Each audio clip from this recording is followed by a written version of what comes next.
Welcome to my channel Praharan. Subscribe নাও। এলাকার যে ছেলেটি কখনো খারাপ কাজ বা নেশা করেনি, আজকে সে এখন নামকরা নেশাখোর আর খারাপ কাজে লিপ্ত। যে ছেলেটি সিগারেটে থাকা নিকোটিনের ধোঁয়া সহ্য করতে পারত না, আজ সেই নিকোটিন তার চলার পথের সঙ্গী। সে এখন প্রতি রাতেই ছাদের কোণে গিয়ে নিকোটিনের আগুনে নিজেকে পুড়তে বসে। যে ছেলেটি কলেজ, কোচিং কিংবা বন্ধুদের সাথে আড্ডা মেরে সবাইকে মাতিয়ে রাখত, আজ সে একদম চুপ, কারো সাথে কোনো কথা বলে না, সবসময় একা থাকে। যে ছেলে অন্ধকারকে এবং কালো জিনিস অপছন্দ করত, আজ সে শপিংয়ে গেলে সবথেকে আগে কালো রঙটাকে চয়েস করে, আর প্রায় সময়টাই অন্ধকারের মধ্যে থাকতে চায়। এছাড়াও আরও অনেক ঘটনা আছে যা আমাদের চারপাশে ঘটে চলেছে। হয়তো কারোটা প্রকাশ পায়, আবার কারোটা প্রকাশ পায় না। সমাজের ছোট বড় প্রত্যেকেই ভাবে হয়তো খারাপ সঙ্গ পেয়েই ভালো ছেলেটা খারাপ হয়েছে। এভাবেই আমাদের সামনে ঘটে যাওয়া কর্মকাণ্ডগুলোর প্রতিক্রিয়া জানাই। সবার কাছে আমাদেরকে সাধারণত এগুলোও শুনতে হয়, ছেলেটা ভালো ছিল কিন্তু এখন রোজ সিগারেট খায়, ছেলেটা একদম নষ্ট হয়ে গেছে, রোজ মারপিট আর নেশা করে, এই ছেলেটা ছোট থেকে সবাইকে অনেক সম্মান করত কিন্তু এখন সামনে বসে সিগারেট ধরায়, ছেলেটা খারাপ হয়ে যাবে সত্যিই কখনো ভাবতে পারেনি, ইত্যাদি ইত্যাদি।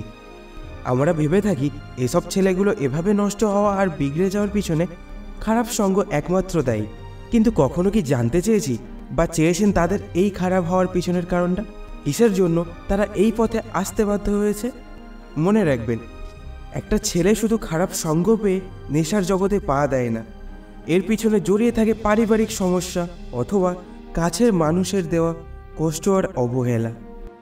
আমাদের সমাজের প্রায় অর্ধেকের বেশি ছেলেরা নেশায় আসক্ত হয় প্রেম বিচ্ছেদে, আর অল্প কিছু ছেলেরা হয় পারিবারিক কারণে। তখন এরা বেঁচে থাকার জন্য এবং পুরাতন স্মৃতিগুলো মুছে ফেলার জন্য নেশার জগতে পা দেয়। আচ্ছা, কতটা কষ্ট পেয়ে একটা ছেলে তার চোখের জল ফেলে? হ্যাঁ, আপনাকে জিজ্ঞেস করছি, যিনি বা যে এই ভিডিওটা দেখছেন। আমার জানা মতে একটা ছেলেকে কখনো আপনি সামনে বসে তেমন একটা কান্না করতে দেখবেন না, কারণ সে জানে সবার সামনে বসে কান্না করতে দেখলে তাকে নিয়ে হাসি ঠাট্টা তামাশা করবেই। তাই সে নীরবে তার কষ্টটাকে বুকের মধ্যে লুকিয়ে রাখে, কারণ ওখানে লুকিয়ে রাখলে কেউ দেখতে পাবে না, একমাত্র স্রষ্টা আর নিজে ছাড়া। রাতে অন্ধকারে ঘরের কোনো এক কোণে বসে বা বিছানায় শুয়ে নিঃশব্দে দু চোখের জল ফেলে কেঁদে যাবে। চিৎকার করেও সে তখন কাঁদতে পারে না, যদি তার বাড়ির কেউ কান্নার শব্দ শুনতে পায়। বাড়িতে যে ছেলেটি খুব হাসি খুশি থাকতো, আড্ডা দিয়ে সবাইকে মাতিয়ে রাখতে পারত, আজ হয়তো তার ভালোবাসার মানুষের কাছ থেকে অবহেলা পেতে পেতে সে দিন দিন এত বদলে গেছে বা বদলে যাচ্ছে। আগের মতো আর কারো সাথে মেশে না, মন মরা আর সবসময় একা থাকতে চায়, কারণ সে জানে বন্ধুদের সাথে চলতে হলে তাকে হাসি খুশি থাকতে হবে। যদিও ক্ষেত্র বিশেষ চলতে হয়, তখন তাকে মিথ্যের আশ্রয় নিয়ে জীবন কাটাতে হয়। যখন একটা ছেলের জীবনে কোনো মেয়ে আসে, ছেলেটি তখন তাকে নিয়ে জীবনটাকে রঙিন করতে চায়, কিন্তু হঠাৎ করে সেই রঙিনকে কালো করে দিয়ে অন্য ছেলের হাত ধরে চলে যায়। তখন শুধু অবাক হয়ে তাকিয়ে থাকতে হয়। সে ভাবতে থাকে, এই কি সেই মেয়ে যে কোনো এক সময় আমায় নিয়ে ভালোবাসার স্বপ্ন দেখত?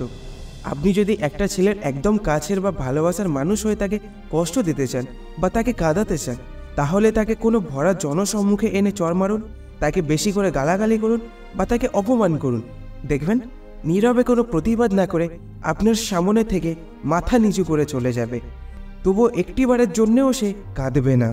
কিন্তু তাকে সামান্য পরিমাণ অবহেলা করুন, তার সাথে একটু কথা বলা কমিয়ে দিন, খোঁজখবর নেওয়া কিছুদিনের জন্য বাদ দিয়ে দিন বা তার সাথে কম যোগাযোগ করুন, তাহলে দেখবেন কিছুদিনের মধ্যে তার চোখের নিচটা কালো হয়ে গেছে আর আগের থেকে অনেকটা শুকিয়ে গেছে।